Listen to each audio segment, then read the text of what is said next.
A paz do Senhor Jesus nesta manhã de sexta-feira invada o seu coração, a sua casa e a sua família. Amém, amados? Se os irmãos ouvirem alguma conversa, algum barulho, é porque nós estamos aqui do lado de fora, nós estamos no quintal para fazer essa live nesta manhã. Então pode vazar aí algum barulho, algum latido, algum miado, amém, querido? Mas o que importa é você prestar atenção na palavra. É essa que limpa, que transforma, que muda a história do homem, amém? Eu quero ler um texto que se encontra no Evangelho de Lucas, no capítulo 5. Eu vou ler a partir do verso 12 e fazer uma breve explanação, né? E que essa palavra entre no seu coração. E aconteceu que, quando estava numa daquelas cidades, eis que um homem cheio de lepra, vendo a Jesus, prostrou-se sobre o rosto e rogou-lhe, dizendo: Senhor, se quiseres, bem pode limpar-me. E ele, estendendo a mão, tocou-lhe, dizendo: Quero ser limpo. E logo a lepra desapareceu dele. E ordenou-lhe a que ninguém o dissesse, mas disse-lhe: Vai, mostra-te ao sacerdote e oferece pela tua purificação o que Moisés determinou, para que lhe sirva de testemunho. Porém, sua fama se propagava ainda mais, e ajuntava-se muita gente para ouvir e para ser por ele curada das suas enfermidades. Porém, ele retirava-se para os desertos e ali orava. Amém, queridos? Essa palavra ela é muito interessante, ela traz alguns ensinamentos para a nossa vida, né? Nós podemos tirar proveito da palavra do Senhor e entender aquilo que Ele quer nos mostrar através de uma simples palavra. E eu vejo aqui algumas lições para nós, né? Umas lições. Primeiro eu quero falar um pouco sobre esse personagem, sobre o leproso. Quem estuda a palavra de Deus, quem sabe, quem conhece um pouco da palavra de Deus, sabe que a lepra era uma doença incurável, é quase ainda hoje, né? É uma doença que vai eliminando, né?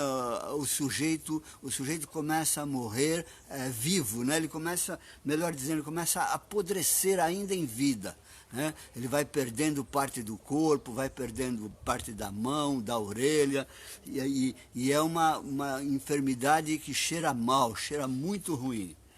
E o leproso, no tempo de Jesus, o leproso ele tinha que ficar afastado, ele não podia chegar perto de ninguém, pelo menos numa distância de 50 metros. Ele teria que, quando visse alguém, gritar: leproso, leproso, que era para aquela pessoa poder se afastar, né? E não ser contaminada por aquela enfermidade, por aquela doença. Mas a lepra também significava o pecado, né? O pecado do homem, aquilo que afasta o homem de Deus, afasta o homem da sociedade, afasta o homem das pessoas, né? Porque o pecado ele faz isso. Assim como a lepra isolava o homem numa região onde ele ficava sozinho e ficava com outros leprosos, né? Existiam lugares, cidades que se chamavam ali, né, os leprosários, para que aquelas pessoas ficassem unidas entre eles. O pecado faz a mesma coisa. O pecado afasta o homem da sociedade, afasta o homem da família, afasta o homem do convívio social. O pecado leva o homem para a perdição, né? O pecado leva o homem para a ruína. Nós vemos hoje as drogas, né? O crack, a cocaína, a maconha. Nós vemos aqui em São Paulo mesmo tem, né? Aqui no centro da cidade quase ali, né? A Cracolândia ali. Ali estão, né?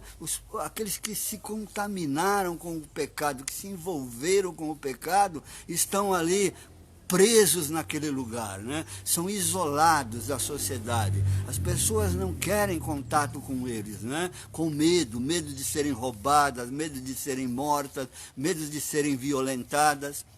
Então é isso que o pecado faz, é isso que a lepra no período de Jesus Cristo fazia, afastava o homem da sociedade.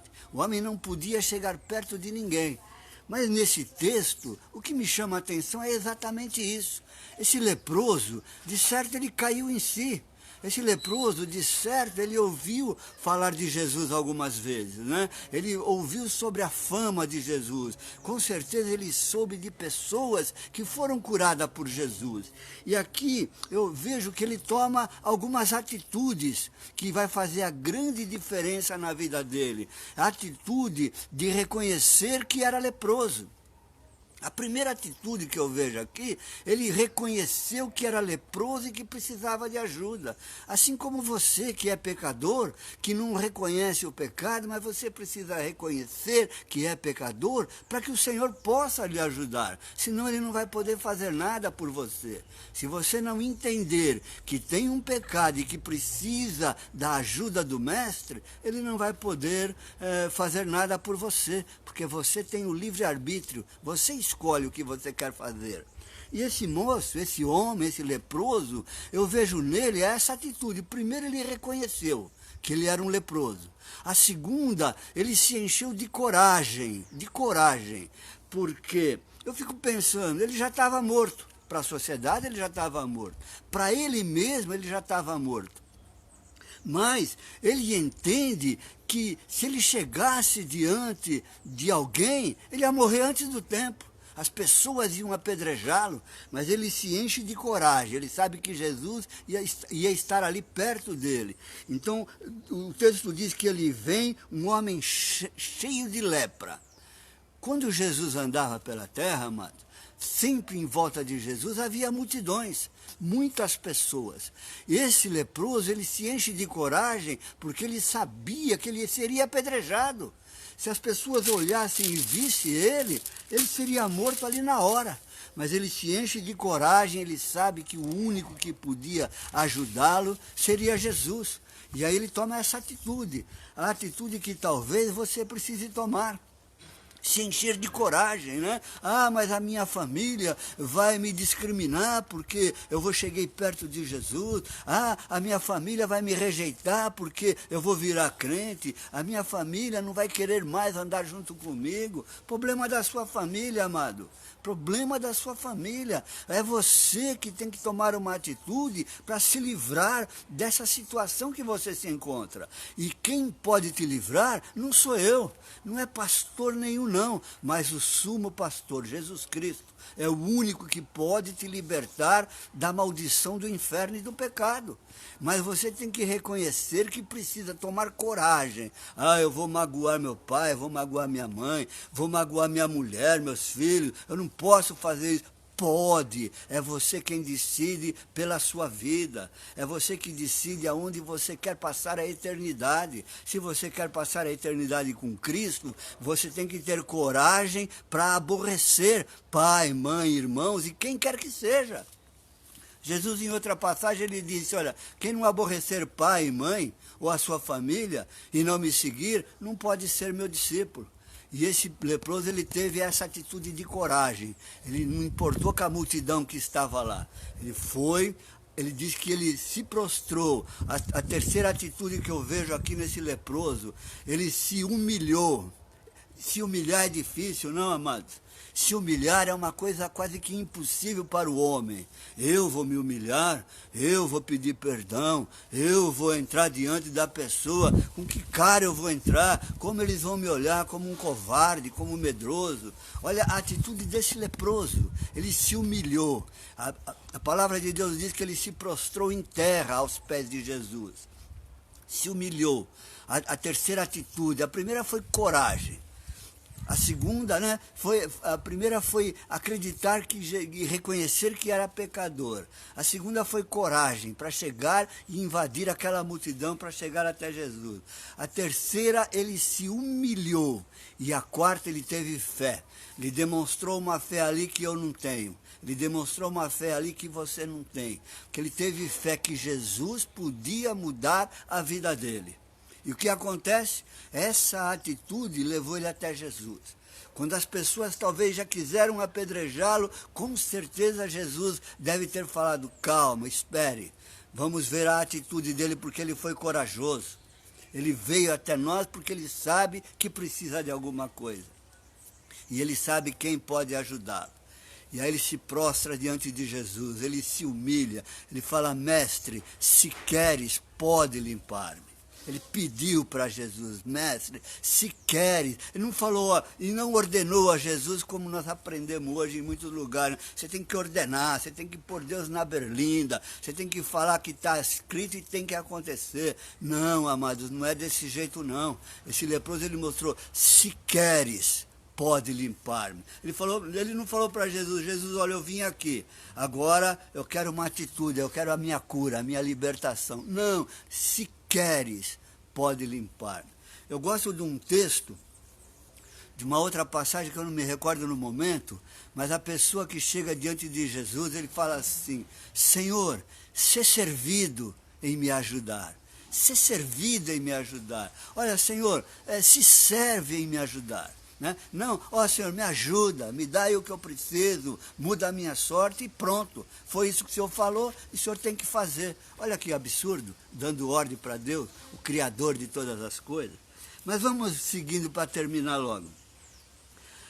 E aí Jesus fala para ele, para aquele leproso: olha, vai, não conversa com ninguém, não fala com ninguém, se apresenta para o sacerdote e mostra para ele que você está limpo, que você está curado, né? E oferece ao sacerdote aquilo pela sua purificação, que era comum alguém oferecer uma pombinha, alguém oferecer, né, um bezerro, um passarinho, a oferta que ele podia dar, né? Jesus nunca exigiu o ouro e a riqueza de ninguém, não, ele exige sim aquilo que você pode dar e muitas vezes não dá. Aquela oferta que você poderia dar, mas muitas vezes não dá, né? Por egoísmo, não sei. E Jesus fala para ele, né? Mas Jesus conhece o homem. Jesus sabe, amados, que a língua do homem não cabe na boca. Jesus sabe disso. Jesus sabe que quando alguém recebesse alguma coisa, ele ia esparramar para todo mundo. Assim como o mal, a língua esparrama, Jesus sabia que o bem também seria esparramado. E aí ele fala para aquele homem. E a fama de Jesus se propagava, Jesus estava ficando muito conhecido. Aqui, outra coisa me chama a atenção. Hoje, quando Deus, pela sua infinita misericórdia, usa alguém para levar uma palavra de libertação, para levar uma palavra de cura para alguém, e aquele alguém, né, a pessoa é curada e conta: olha, fulano veio e orou por mim, eu fiquei curado, né? E essa pessoa começa a ser conhecida, começa a ser chamada para pregar nas igrejas, para orar pelas pessoas. O que acontece, queridos? Será que essa pessoa, o pregador de hoje, né, o pregador famoso de hoje, ele vai para o deserto para orar? Vai nada. O pregador de hoje, Jesus, ele se retirava, ficava isolado, né, e ia orar, ia buscar a Deus em oração, né? Hoje as pessoas se aparecem mais, né? Querem estar no meio da multidão, querem ser aclamados, né? Querem ser venerados, querem ser idolatrados, né? Fulano ora e Deus faz, fulano vive e acontece. Não funciona assim.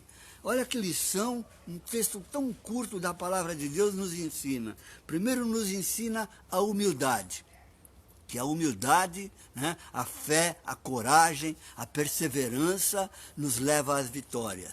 E as vitórias para nós só vêm quando nós vamos na pessoa certa, ou seja, a pessoa bendita do nosso Senhor e Salvador Jesus Cristo. Fora dele não há salvação, fora dele não há vida eterna, fora dele não há cura, não há milagre, fora de Jesus não há. Há sim o imitador, que Paulo fala, né, que o diabo ele se transfigura em um anjo de luz e faz sinais e maravilhas que, se possível, enganariam até os escolhidos. Se possível, mas glória a Deus que o verdadeiro escolhido não se engana, não se deixa escarnecer, não se deixa enganar. E a segunda lição aqui é para nós entendermos que não somos nós que fazemos alguma coisa. Não sou eu que faço, eu não faço nada, nós somos simplesmente um instrumento de Deus na terra. E ele vai usar quando ele quiser usar, a hora que ele quiser usar. E não quando eu quiser ser usado. E não quando eu quiser me usar. Não funciona desse jeito. Funciona para aquilo que eu for útil na hora e no lugar que eu estiver. Né? E quando eu entendo isso, né, eu não vou me colocar no pedestal. Pelo contrário, eu tenho que ir e buscar mais a graça de Deus. Eu tenho que ir e renunciar mais coisas que me afastam de Cristo. Eu tenho que ir e me colocar como instrumento de Deus para ser usado quando Ele precisar. É assim que funciona a coisa, queridos. Então, que essa palavra caia no seu coração. Sabe? Tenha coragem. Tenha coragem de reconhecer que você não é nada, que você precisa de Jesus Cristo na sua vida. Tenha coragem, né? tenha coragem de vencer as barreiras que te impedem de chegar até Cristo. Muitas vezes, amado, eu fugi de Cristo. Muitas vezes eu escapava pela tangente, né? Como diz aquele desenho, né? Fugindo pela direita agora. Eu me lembro que quando os irmãos iam fazer culto em casa, me lembro inclusive o pastor Otaviano, né? De lá, que ele estava lá em Igarapava, e ele vinha fazer culto na minha casa. A minha casa tinha uma entrada na cozinha, não tinha sala, porque era cozinha e quarto, e tinha a janela do quarto. Quando ele entrava pela porta da cozinha, eu pulava a janela do quarto, ia lá para a esquina, né? Tomar minha cervejinha até acabar o culto. Eu fugia, mas um dia, eu reconheci que eu não era nada e que eu precisava de Jesus Cristo na minha vida. Eu não precisava de nenhum amigo meu daqui da terra, ainda que nós precisamos, né, estar com os nossos amigos.